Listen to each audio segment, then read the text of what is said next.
आज हम मैथमेटिक्स के सिलेबस में यूनिट नंबर 2 डिफरेंशियल कैलकुलस इसकी शुरुआत कर रहे हैं। तो डिफरेंशियल कैलकुलस में जो पहला चैप्टर है वो है फंक्शंस। तो देखिए, फंक्शन की परिभाषा अपन लोग समझते हैं। फंक्शन किसे कहेंगे?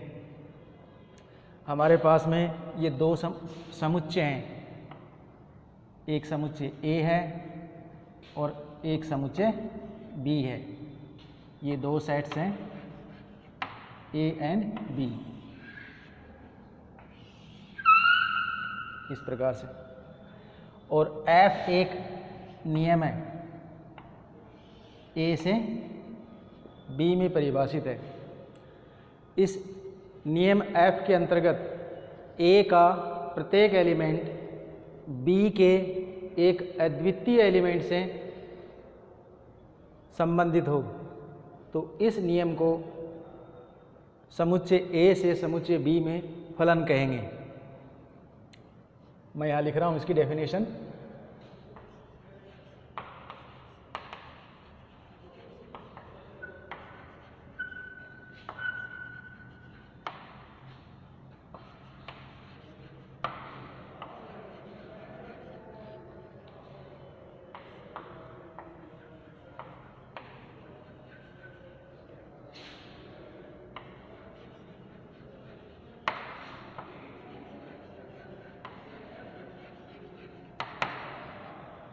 Let A and B are two sets and F be a rule which associates every element of A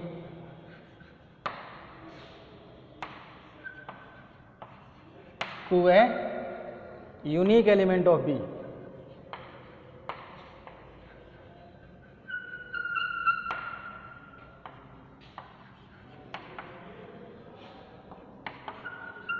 Then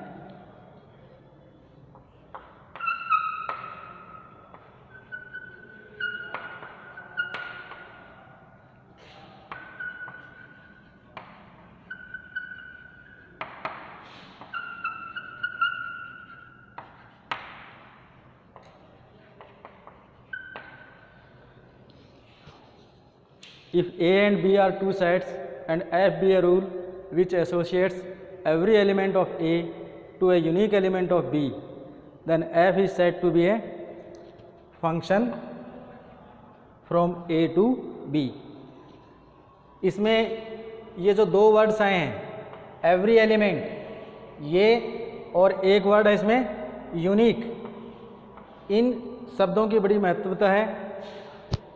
every element of ए का मीनिंग ये है कि ए का प्रत्येक एलिमेंट बी के एक अद्वितीय एलिमेंट से एसोसिएट होना चाहिए। जैसे मान लीजिए, इसमें मैं एक नियम लिख रहा हूँ, फंक्शन ए टू बी, और जो फंक्शन की डेफिनेशन है वो है F X equal to X plus 1। जैसे मान लीजिए इसमें 0 है, इधर 1 है, तो अगर हम यहाँ पर x की जगह 0 लेंगे तो 0 प्लस 1, यानी 0 का जो संबंध है वो 1 से होगा, 1 का 2 से, 2 का 3 से और 3 का 4 से।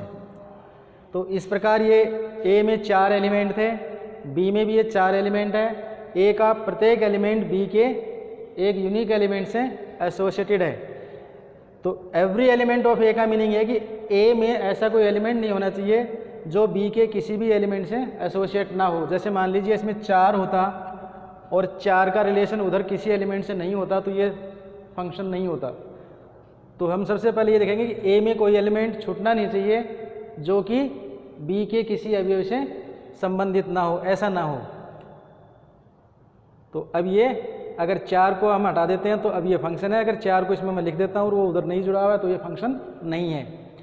तो ये तो था एवरी एलिमेंट ऑफ ए का।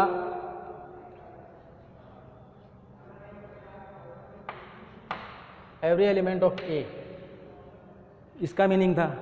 और दूसरा शब्द इसमें मैंने लिखा है यूनिक एलिमेंट ऑफ बी। तो यूनिक एलिमेंट ऑफ बी का मतलब ये है कि जैसे ऐसा नहीं होना चाहिए कि इस 3 का रिलेशन भी 4 से है और 4 का रिलेशन भी, इस 3 का रिलेशन इधर 5 से भी है।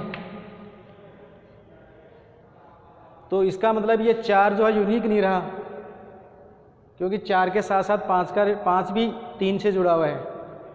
तो कुल मिलाकर ये है कि सेट ए के एक से ज़्यादा एलिमेंट बी के एक एलिमेंट से एसोसिएट हो सकते हैं। तो अगर इस तरह से है तो वो तो फंक्शन है, लेकिन अगर ए का एक एलिमेंट बी के एक से ज़्यादा एलिमेंट से एसोसिएटेड है तो वो फलन नहीं है। इधर के 2 या 2 से ज़्यादा एलिमेंट, ए के 2 या 2 से ज़्यादा एलिमेंट अगर बी के एक एलिमेंट से संबंधित हैं तो वो फंक्शन है, लेकिन अगर ए का एक एलिमेंट बी के एक से ज़्यादा एलिमेंट से संबंधित है तो वो फंक्शन नहीं होगा। तो यूनिक वर्ड का मीनिंग ये है कि ये नहीं होना चाहिए। तो इस प्रकार से ये फलन की परिभाषा हो गई।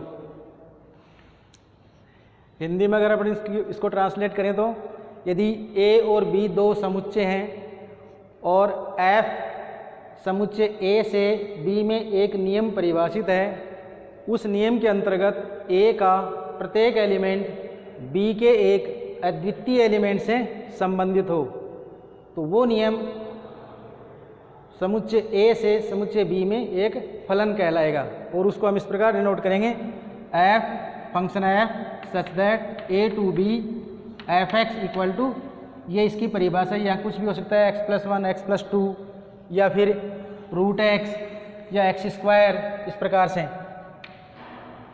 F X equal to x² और एफ एक्स इक्वल टू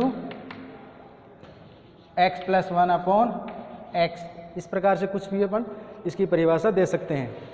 तो ये था फलन की परिभाषा। अब इसके बाद में हमारा टॉपिक है वो है, इसमें ये जो फलन है ये इस ए के एलिमेंट बी के एलिमेंट से किस प्रकार जुड़े हुए हैं, इस आधार पर हम इसको 4 भागों में बांट सकते हैं। अगर ये इस तरह का रिलेशन है कि ए का एक एलिमेंट बी के एक एलिमेंट से संबंधित है तो वो कहलाता है 1-1। और अगर बी में कोई एलिमेंट बाकी नहीं रह गया हो, छूट नहीं गया हो, यानी जैसे मान लो इसमें 5 होता तो इसका मतलब ये 5 किसी भी एलिमेंट से नहीं जुड़ा हुआ है, तो अब हम इसको कहेंगे, अगर 5 को मैं हटा देता हूँ तो ये कहलाएगा 1-1 on 2, 1-1 on 2, एक आच्छादक। और अगर ए का एक से ज़्यादा एलिमेंट, जैसे मान लीजिए इसमें 4 भी होता और 4 का रिलेशन भी इस 4 से होता, कोई नियम ऐसा है उसके अंतर्गत 3 और 4 दोनों का ही रिलेशन 4 से है, तो ये हो गया मैनी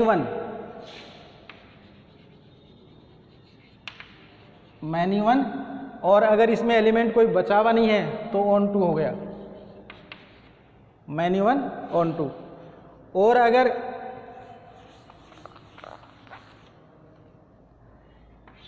ए का एक एलिमेंट है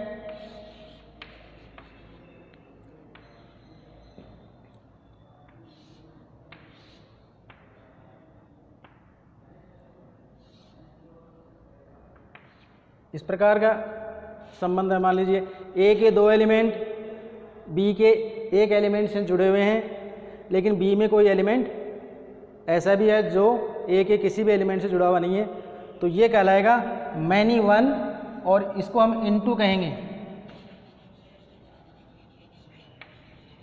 मैनी वन इनटू। और अगर इस तरह का है 1 2 और इधर ए बी सी, तो एक का रिलेशन एक से है लेकिन इसमें एक एलिमेंट बी में खाली भी है, रह भी गया, तो इसका मतलब ये हो गया 1-1 इनटू 1-1 इनटू।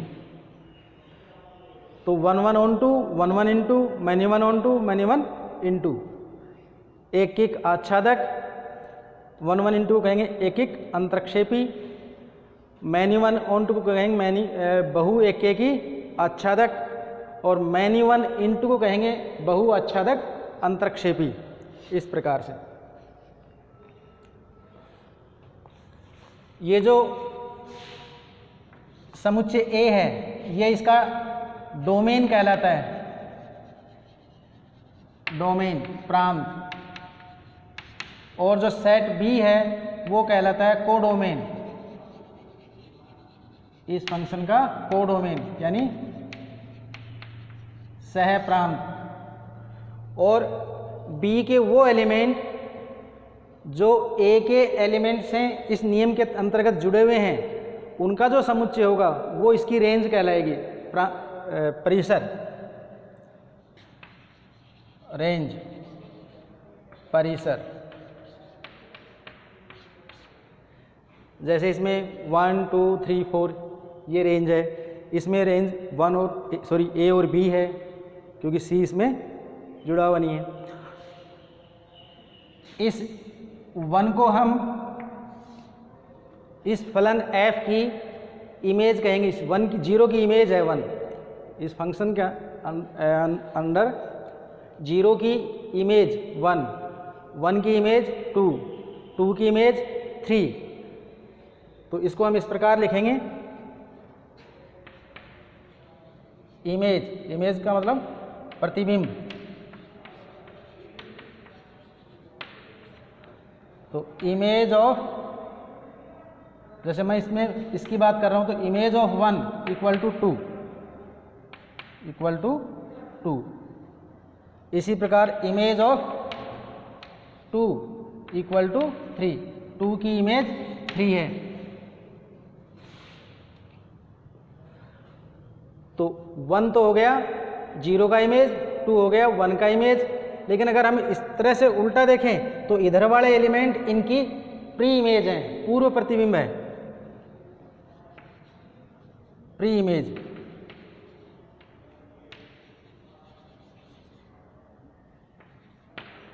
पूर्व प्रतिबिंब,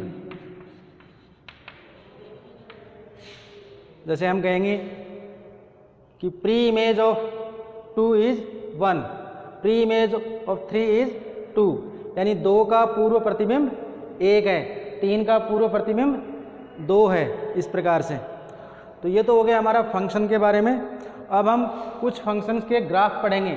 तो सबसे पहले हम लेते हैं e⁻x।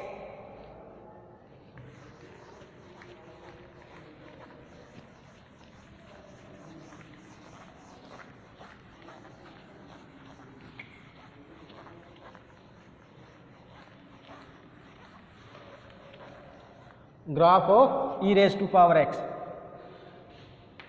तो e⁻x को हम y ले लेते हैं, मान लिया ये y इक्वल टू है, ये x axis, y axis, origin. इसमें e की जो वैल्यू होती है वो ग्रेटर देन 1 होती है। तो हम ये देख रहे हैं कि कोई भी नंबर जो 1 से बड़ी है उसकी पावर्स अगर हम 0 से ज़्यादा लेंगे और बढ़ाएंगे तो वो जो नंबर आएगी वो उस मूल नंबर से भी ज़्यादा होगी। जैसे 2 लेते हैं, 2 का स्क्वायर करेंगे अपन तो 4 हो जाएगा, और क्यूब करेंगे तो 8 हो जाएगा। तो इस प्रकार से ये इंक्रीजिंग होगा। और x की वैल्यू हम अगर नेगेटिव लेते हैं, x की वैल्यू नेगेटिव लेते हैं तो ये वैल्यू y कम होती जाएगी। और x की वैल्यू अगर हम -∞ ले लेते हैं तो इसका मतलब y 0 हो जाएगा। तो -∞ का मतलब ये जो ग्राफ है, और x की वैल्यू 0 लेंगे तो y इक्वल टू 1 आएगा। जैसे मान लीजिए यहाँ पर पॉइंट है 0,1, तो एक बिंदु तो ये आ गया, जब x का मान हमने 0 लिया तो y की वैल्यू 1 हो गई है। तो इसका ग्राफ इस प्रकार आएगा, इस प्रकार से e⁻x। For E greater than 1, ये वाला है। लेफ्ट हैंड में इस कर्व और एक्स एक्सिस के बीच की डिस्टेंस लगातार कम होती जा रही है, और हम ये मान के चल रहे हैं कि ये दोनों आपस में इनफाइनाइट पर जाके मिलेंगे। तो इसको हम इस प्रकार से इसके पास में लाकर छोड़ देंगे। तो ये e की पावर x का ग्राफ हो गया। अब हम इसकी डोमेन और रेंज के बारे में भी चर्चा कर लेते हैं। तो इसका जो डोमेन होगा वो x की वैल्यूज लेते हैं डोमेन के अंदर हम। तो इधर माइनस इनफाइनाइट से प्लस इनफाइनाइट, यानी x की सभी वैल्यूज हम ले सकते हैं। तो डोमेन हो गया minus infinite two plus infinite, और इसमें ये ओपन इंटरवल लेंगे। इसी प्रकार से रेंज का अर्थ है y की वैल्यूज। तो y की वैल्यूज ये x एक्सिस को कर्व इनफाइनाइट डिस्टेंस पर जाके मिलेगा। तो इसका मतलब माइनस इनफाइनाइट से, और y की वैल्यू पॉजिटिव डायरेक्शन में इनफाइनाइट तक है।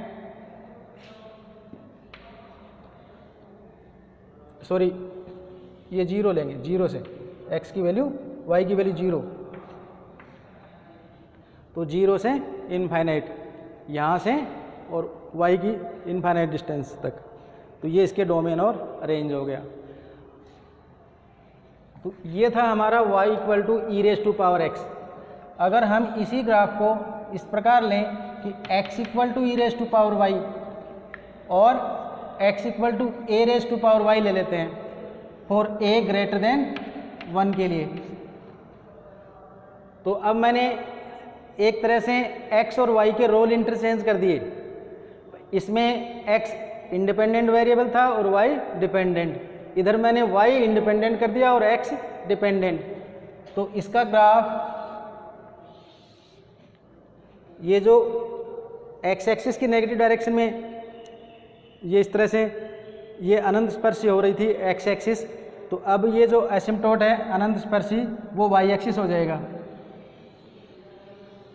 इस प्रकार से, ये 0.1 और 0।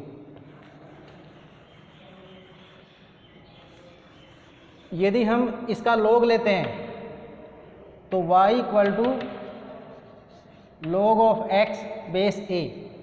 तो एक तरह से इसका और इसका ग्राफ ये हो गया, x एक्सिस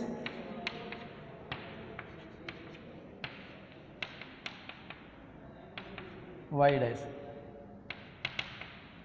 तो ये जो ग्राफ है वो है log of x base a for a greater than 1 के लिए।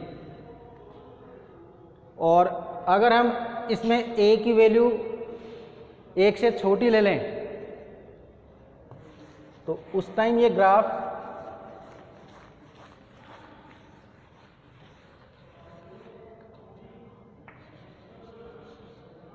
y equal to log of x base a lies between 0 and 1। तो ये इस प्रकार से ग्राफ हो जाएगा, ये 0.1 और 0, ये x axis, y axis, origin, इस प्रकार से। तो ये ग्राफ है y equal to log of x base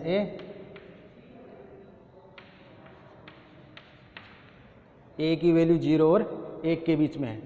तो इस प्रकार से ये log x के ग्राफ हो गए। इन दोनों की डोमेन और रेंज, इसका जो डोमेन है वो x की वैल्यू 0 से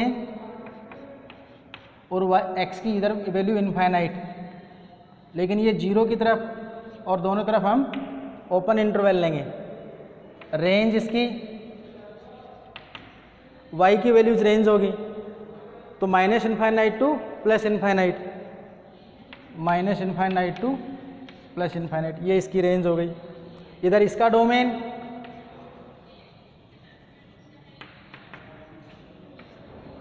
इसका डोमेन 0 टू इनफाइनाइट, और रेंज इसकी यानी y की values minus infinite two plus infinite, इस प्रकार से। तो ये इसकी रेंज और डोमेन हो गए। अब हमारा तीसरा ग्राफ है modulus of x.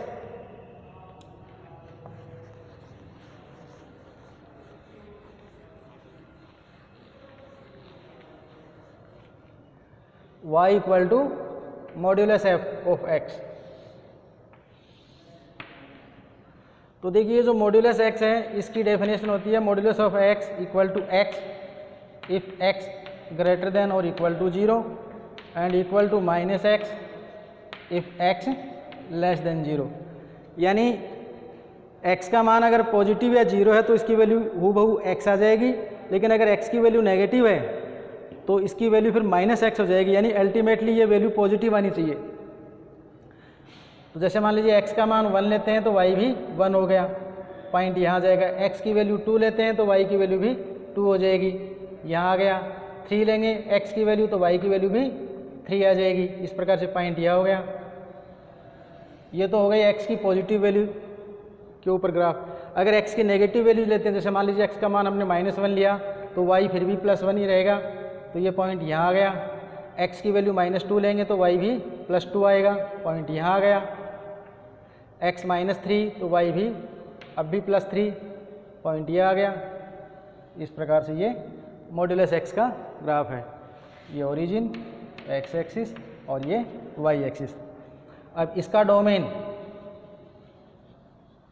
Domain of modulus x, तो x की वैल्यू इधर माइनस इनफाइनाइट से plus infinite, minus infinite two plus infinite, या हम यूँ कह सकते हैं कि ऑल रियल नंबर्स। और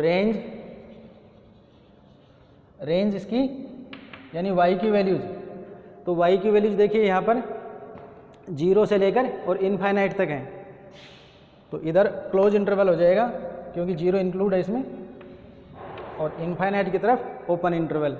तो इस प्रकार से ये मॉड्यूलस x का ग्राफ हो गया।